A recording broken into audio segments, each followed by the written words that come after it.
Didier Saussier, directeur régional GRDF, Gaz Réseau Distribution de France pour Sud-Est. J'ai également une responsabilité au niveau de l'Association française du gaz et je travaille aussi, je suis impliqué dans le domaine de l'éducation. Je suis à la tête de l'Institut Polytechnique de Lyon. Le gaz vert est un gaz renouvelable qui est produit à partir des déchets, notamment les stations d'épuration, mais d'autres types de déchets peuvent être aussi valorisés, et aussi, et principalement même, à partir des sous-produits de l'agriculture et de l'élevage.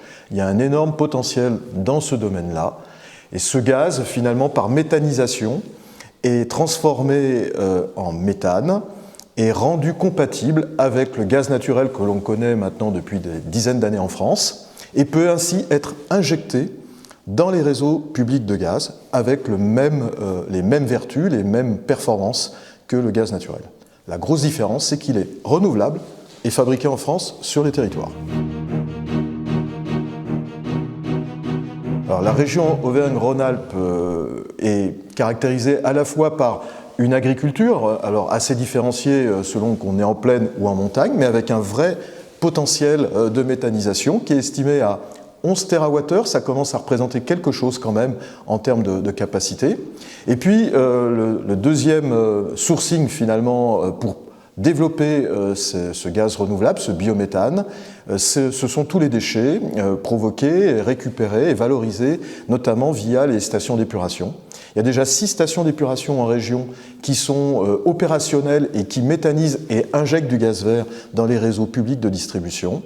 Il y a 25 études de stations d'épuration pour aller plus loin dans les 1 à 3 ans qui viennent et ainsi encore mieux valoriser ces formes de déchets.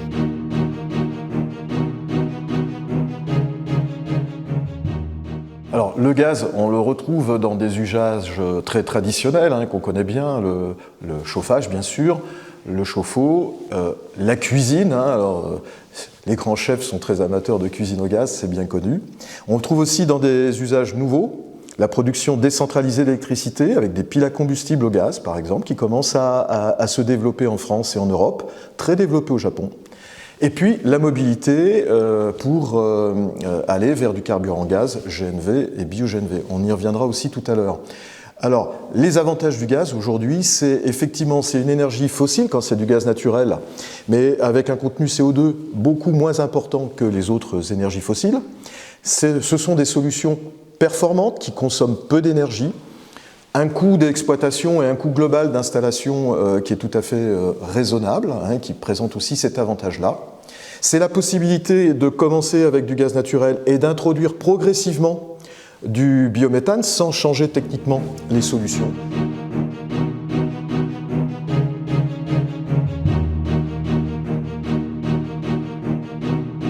Alors, il y a effectivement une accélération du développement en région, essentiellement sur les gros véhicules.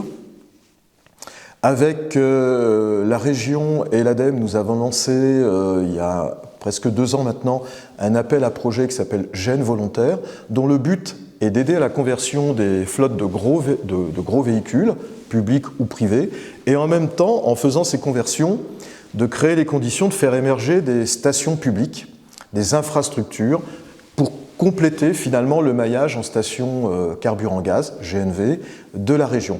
C'est en train d'avancer. On a maintenant la douzaine de stations qui sont soit déjà réalisées, soit en cours de construction. Donc c'est un beau succès qu'on va probablement prolonger avec d'autres formes de soutien. En parallèle de cette initiative régionale très importante, la région a décidé de privilégier le développement des cars au GNV. Vous savez que la région a la compétence sur le transport en car. Et dans les zones qualité de l'air, et là aussi la région est très particulière parce qu'on a 9 zones de qualité de l'air en fait, qui sont prioritaires en matière de qualité de l'air. Donc dans ces zones, la région a développé depuis 2018, à chaque occasion de renouvellement des délégations, des contrats de délégation de services publics, une orientation vers le GNV qui se traduit par le développement des cars au GNV. Je pense que cette année, on atteindra le seuil de 100 cars au GNV sur la région, alors qu'il n'y en avait pas en 2018. On voit bien qu'on est dans une progression très forte. Tout ça pourquoi ? Parce que ces solutions-là sont propices à préserver et améliorer la qualité de l'air, qu'elle soit en GNV au départ et progressivement après en bio-GNV. Donc voilà l'objet aussi, c'est cet objet qualité de l'air qui est déterminant dans ces choix, et sur plusieurs plans, c'est en train d'avancer.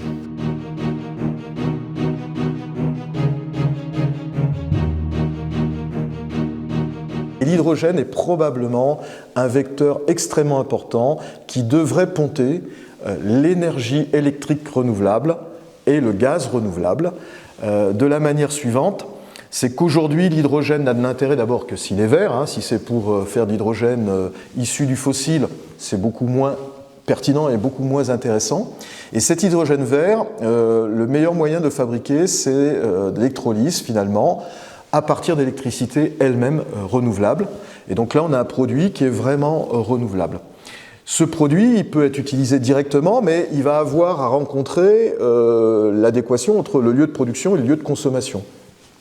Il faudra le transporter vers les lieux de consommation. Et un des meilleurs moyens, c'est de ne pas réinventer la poudre, mais c'est de se dire, finalement, il y a quand même 200 000 km de réseau de gaz aujourd'hui, de distribution, 35 000 de réseaux de transport. Pourquoi pas faire circuler cet hydrogène, peut-être totalement mélangé avec du biométhane, dans les réseaux, pour rapprocher finalement les lieux de production et les lieux de consommation. Il y a aujourd'hui en France plusieurs démonstrateurs qui sont engagés. Un à Dunkerque qui s'appelle GRID, dans lequel on a mélangé jusqu'à 20% d'hydrogène avec du gaz pour regarder comment se comportait le réseau, comment se comportaient les installations chez les clients. Il y a un deuxième projet majeur qui s'appelle Jupiter 1000, qui est à Fos-sur-Mer, qui vient de commencer à injecter ses premières molécules d'hydrogène dans un réseau de transport gaz, pour voir là aussi comment se comporte le réseau et comment se comportent les installations. Là, on est plutôt chez des industriels au niveau des installations. Donc oui, l'hydrogène est une option pertinente et qui va probablement faire avancer le mariage entre les différentes énergies.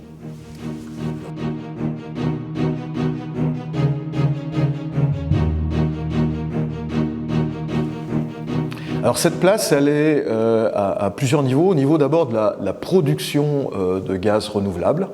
Donc il y a une ambition régionale qui est très forte en Auvergne-Rhône-Alpes, avec une politique qui a été votée en 2018 qui vise à faire émerger une centaine de sites de méthanisation qui injectent dans les réseaux de distribution publique d'ici 2023. Ça s'appelle Ambition Biogaz 2023.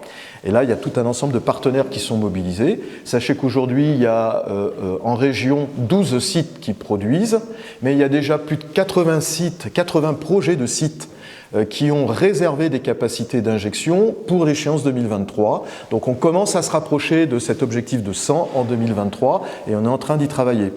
Sur une perspective plus lointaine, donc à échéance 2030, la région a affiché dans son schéma régional, dans le SRADET, une ambition de 30% des consommations de gaz en 2030 qui soit sourcée avec du gaz renouvelable, et donc une politique qui nous amènerait probablement entre 500 et 600 sites de méthanisation dans les années 2030. Donc on voit qu'il y a quelque chose qui est structuré avec de réelles avancées. Donc on peut dire que le gaz renouvelable, c'est possible. C'est très vertueux par rapport à tous les avantages, notamment par rapport aux problématiques du monde agricole et des déchets. Et c'est vraiment déjà parti. Donc ça, c'est le premier volet. Sur les consommations, je le disais tout à l'heure, une volonté d'accélérer sur la mobilité gaz, notamment pour les cars, les bennes ordures, les bus et les camions d'une manière générale, pour avoir un levier à la fois décarboné avec le bio-GNV, mais en même temps qui contribue à préserver la qualité de l'air. Et puis il y a un troisième point que je voudrais citer, c'est une volonté tant de la région que des métropoles et des territoires d'une manière générale, c'est d'accélérer finalement la sortie du fioul. Et pour sortir du fioul, un des leviers majeurs, c'est de convertir ces installations vers du gaz. Et quand on convertit une installation un peu ancienne au fioul vers une installation nouvelle au gaz, on fait quasiment une diminution de 30 à 50% du bilan CO2 et on réduit aussi de façon très importante les émissions de particules.